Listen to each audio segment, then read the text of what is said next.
Hello बच्चों, आज मैं आप लोग को बताऊंगी समबाहु त्रिभुज का क्षेत्रफल कैसे निकालते हैं। ठीक है। ऐसे तो बहुत बच्चे रट लेते हैं समबाहु त्रिभुज का क्षेत्रफल, लेकिन एक्चुअल में कैसे निकलेगा, पहले तो हमें शीर्षलंब निकालना पड़ेगा। ठीक है। तो एक समबाहु त्रिभुज बनाते हैं। समबाहु का मतलब क्या होता है ये समझना है। ठीक है। समबाहु का मतलब होता है जिसकी सभी भुजाएं बराबर, सम मने समान होता है, सम मने समान होता है, अब बाहु मने भुजा होता है। ठीक है। यानी समान प्लस भुजा, समान भुजा वाली। समान भुजा का मतलब होता है जिसकी सभी भुजाएं एक समान हो। अगर ये जिस माप की है उसी माप की ये भी होनी चाहिए और ये भी होनी चाहिए। ठीक है। तो ऐसे तो सभी बच्चे त्रिभुज का क्षेत्रफल जानते हैं क्या होता है, 1/2 आधार गुणे शीर्षलंब होता है। लेकिन यहाँ पर है समबाहु त्रिभुज का क्षेत्रफल क्या होता है। किसी किसी बच्चे को क्या है कि वो रट लेते हैं, तो रटना नहीं है, आप समझेंगे कैसे इसको बनाएंगे। तो इसके ऊपर हम एक शीर्षलंब डालेंगे सबसे पहले। ठीक है। इसके ऊपर शीर्षलंब डालेंगे। इस भुजा को हम, समान भुजा है तो सबको हम एक चर राशि से प्रदर्शित करेंगे। इसको ए मान लेंगे, इस भुजा को भी हम क्या मान लेंगे, ए मान लेंगे। ठीक है। तो ये जब भुजा ए मान लिए, समान भुजा हो गई, क्योंकि समबाहु है इसलिए सबका नाम मैंने ए डाला है।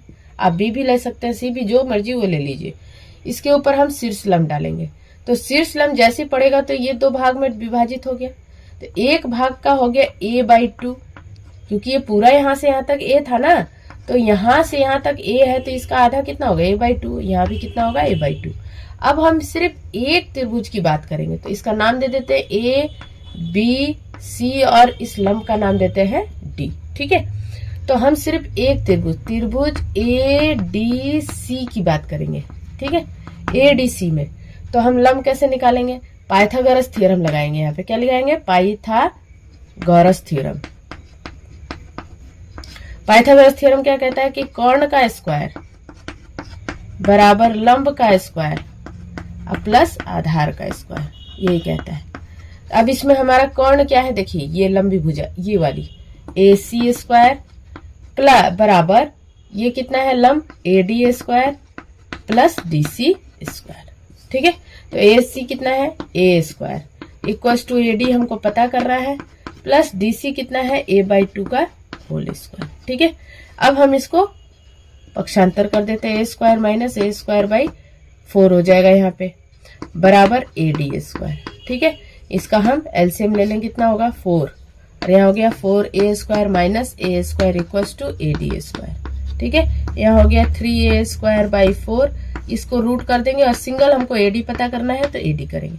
तो AD बराबर कितना निकला हमारे पास, √3a/2। ठीक है, √3a/2 यानी शीर्षलंब इसका कितना हुआ, शीर्षलंब बराबर हुआ √3a/2। ठीक है। इस त्रिभुज का शीर्षलंब इतना हो गया। अब हमें पता करना है समबाहु त्रिभुज का क्षेत्रफल। तो त्रिभुज का क्षेत्रफल तो सबको जानता है कितना होता है, त्रिभुज का क्षेत्रफल बराबर होता है 1/2 आधार गुणे शीर्षलंब। ठीक है, यही होता है। तो 1/2 आधार कितना है भाई, यहाँ पे a, पूरा a है। शीर्षलंब कितना है, √3a/2। तो इसका कितना हो जाएगा, a और a कितना हो जाएगा, a square √3a square by 2 और 2 कितना हो जाएगा 4। ये इसका क्षेत्रफल है, किसका, समबाहु त्रिभुज का क्षेत्रफल। ठीक है। वीडियो को पॉज करके अच्छे से समझ लेंगे क्या है, सवाल को अच्छे से समझ के तब बनाना चाहिए। ये नहीं कि सूत्र को रटना चाहिए, सूत्र को रटना नहीं चाहिए, सूत्र को सिद्ध करो, बनाओ। ठीक है। Thank you for watching.